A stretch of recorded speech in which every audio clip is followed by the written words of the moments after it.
Madam দুইটা ভিক্ষা যান, আল্লাহ আপনার বরকত দিব। ম্যাডাম ম্যাডাম আপনার পার্স পড়ে গেছে। ম্যাডাম ম্যাডাম আপনার পার্স পড়ে গেছিল। না তো, এটা তো আমার পার্স না। হ্যাঁ ম্যাডাম, এটা আপনারই পার্স। ওই যে ওইখানে পড়ে গেছিল, এই জন্যই তো আমি নিয়ে আসছি। আমি বললাম তো এটা আমার পার্স না। শুধু শুধু বিরক্ত করেন না তো। এটা আপনারই পার্স, আপনার ব্যাগ থেকে পড়ে গেছিল। আপনি আপনার ব্যাগটা চেক করে দেখেন। আরে বলছি তো এটা আমার পার্স না। কোথা থেকে কার পার্স নিয়ে আসছে? আরে জান তো এখান থেকে, ভিখারি কোথাকার। তোর গা দিয়ে তো গন্ধ বেরোচ্ছে। ম্যাডাম এটা আপনি কি বললেন?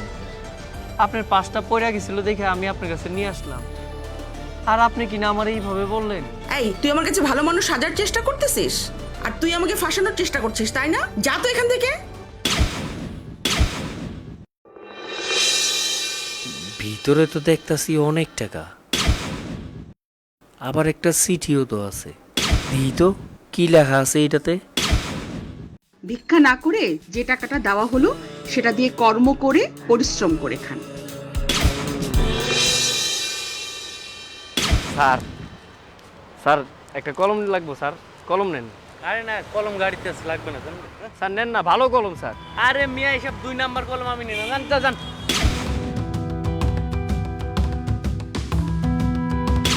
স্যার ভালো ব্রাশ আছে, কলম আছে, লাগবে স্যার। এই 4 নম্বর সেবাবুদের ওখানে ভিক্ষা করতে, সেই তুমি না? জি স্যার, আগে করতাম, এখন করি না স্যার, এখন ব্যবসা করি। তোমার এই কাজ করা দেখে আমার ভালো লাগলো।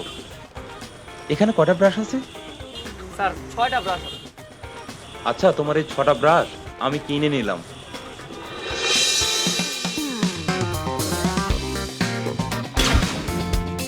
হ্যালো, আসসালামু আলাইকুম।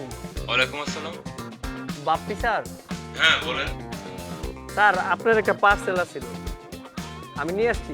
একটু ওয়েট করেন, আমি আসছি। জি জি, আপনার বাসার নিচে আছি স্যার, আসেন আপনি। আপনার বাপ্পি স্যার? হ্যাঁ, ওয়ালাইকুম আসসালাম। এই যে কুরিয়ার। আপনারা সারাদিন এত পরিশ্রম করেন? কি করব স্যার, একজন আমারে পরিশ্রম করতে শিখাইছে। ভালো ভালো, পরিশ্রম করা অবশ্য ভালো। এ বয়সে না করলে কখন করবেন? ওয়ালাইকুম আসসালাম। পরিশ্রম করলে লোকে কত ভালোবাসে, সম্মান করে। যার জন্য আমার এত পরিবর্তন, তার সাথে কি আমার আর কোনো দিন দেখা হবে না?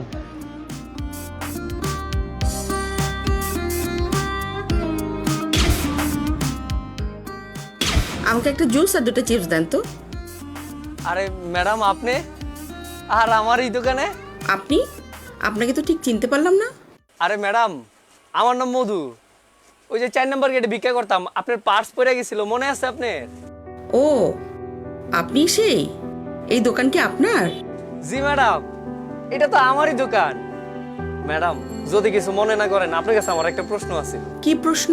ম্যাডাম আমি শিওর ছিলাম পার্সটা আপনারই আছে, কিন্তু আপনি কেন যে স্বীকার করলেন না, আমি সেইটাই বুঝলাম না। আপনি সুস্থ স্বাভাবিক একটা মানুষ, ইয়াং মানুষ, আপনি ভিক্ষা করবেন এটা তো ভালো না। আমি চেয়েছিলাম আপনি নিজের পায়ে দাঁড়ান, নিজে উপার্জন করেন, কিছু একটা করেন। কিন্তু আপনি মিথ্যা কেন বলছিলেন ম্যাডাম? আমি চাইনি যে আমি দিয়েছি সেটা আপনি জানেন। হয়তোবা আমি দিচ্ছি এটা জানলে আপনি নিতেন না। আপনার অনেক ধন্যবাদ ম্যাডাম। আজকে আপনার জন্যই তো আমার এত বড় একটা ব্যবসা প্রতিষ্ঠান হয়েছে। আপনি যদি আমার সেদিন ওই উপকারটা না করতেন, আর এইভাবে শিক্ষাটা না দিতেন, তাহলে কি আমি রাস্তার ভিক্ষুক থেকে এইরকম ব্যবসায়ী হইতে পারতাম বলেন? আচ্ছা যাই হোক, আমার দেওয়া টাকা আর আপনার পরিশ্রম দুটোই মনে হয় সফল হয়েছে। এটা দেখে আমারও ভালো লাগছে। ম্যাডাম আপনি দাঁড়ান, আপনার জুস আমি দিতাছি। আচ্ছা, কত টাকা হয়েছে? দেখার কথা কইবেন না, আজকে আপনার জন্যই তো আমি এই দোকানের মালিক। আচ্ছা ওকে, থ্যাংক ইউ। ম্যাডাম যখন যা লাগবে এসে নিয়ে যাবেন। আচ্ছা।